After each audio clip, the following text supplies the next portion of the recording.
प्रफुल्लित हो गए और उनका स्वागत किया और अर्घ आदि दे करके उनका सत्कार करते हुए बैठने के लिए आसन दिया।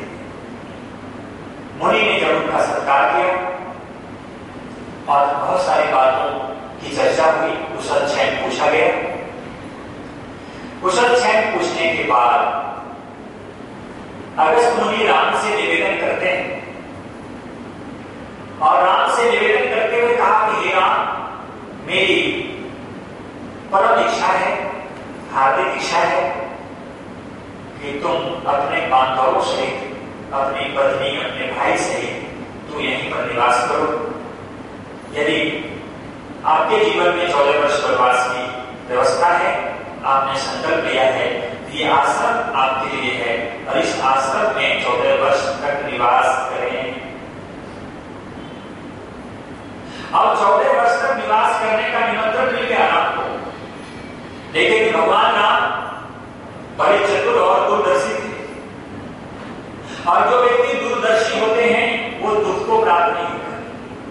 इसलिए हम सबको भी दूरदर्शिता को अपनानी चाहिए, क्योंकि भगवान राम के जीवन को देखने के बाद, पढ़ने के बाद पता चलता है कि भगवान राम का इतना ऊंचा, इतना आदर्शपूर्ण जीवन रहा है। तो ऐसा जीवन हम लोगों का भी हो। भगवान राम क्या कहते हैं?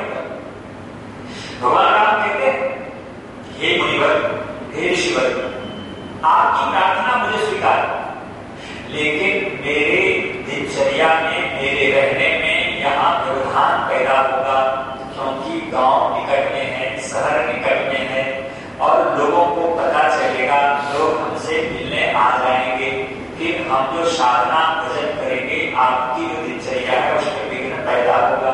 इसलिए हे मुनिवर, मैं यहाँ रहना तो स्वीकार कर लूंगा, लेकिन ये व्यवस्थाएं बिगड़ जाएगी, ये मर्यादा टूट जाएगी, आपकी साधना में और हमारी साधना में विघ्न पैदा होगा, इसलिए मैं यहाँ रहना पसंद नहीं करूंगा।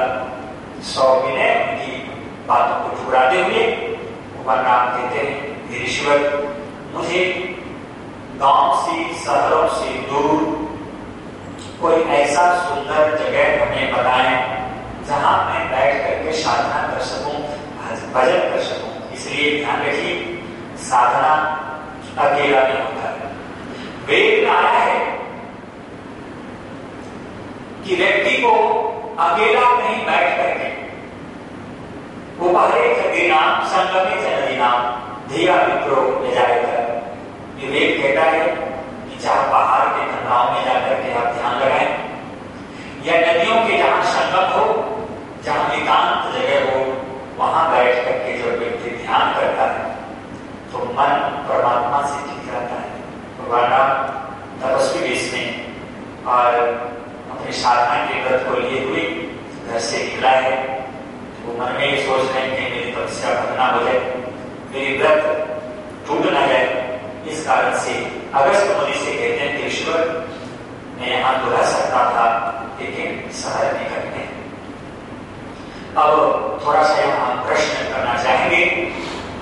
जैसे हम लोग संध्या करते हैं और संध्या हम लोग सामूहिक करते हैं, यज्ञ सामूहिक करते हैं, यहाँ हम लोग ट्रेनिंग लेते हैं, सीखते हैं। ये सीखने का केंद्र है, लेकिन सही मायने में यदि यज्ञ करना हो तो अकेले बैठकर यज्ञ करो। सही मायने में यदि तुम्हें संध्या करनी हो तो अकेले बैठ कर संध्या करो, और वहां जो आनंद आएगा वो आनंद समूह में नहीं मिल सकता, क्योंकि उपासना और प्रार्थना तो एकांत का विषय है। लेकिन लोग कहते हैं कि अकेले कैसे करें, अकेले करें, यज्ञ करें। मैं जब गोवा में कई महीनों तक वहां साधना किया, अकेले बैठ करके जब यज्ञ करता था तो आनंद मिलता था, लगता था कि बहुत बड़ा कार्य हमने किया, इतनी श्रद्धा भक्ति के साथ। कल भी कई लोग आने वाले थे, नहीं आए, हम अकेले थे यज्ञ में। अब अकेले यज्ञ में कैसे घी डालें, कैसे सामग्री डालें, ये समस्या क्या हो जाती। अब एक ही व्यक्ति घी डाले और सामग्री, तो दोनों हाथों का प्रयोग होगा, एक हाथ से घी डाले और एक हाथ से सामग्री। ओम सूर्यो ज्योति ज्योति स्वाहा, ओम सूर्यो वज्र ज्योति वज्र स्वाहा,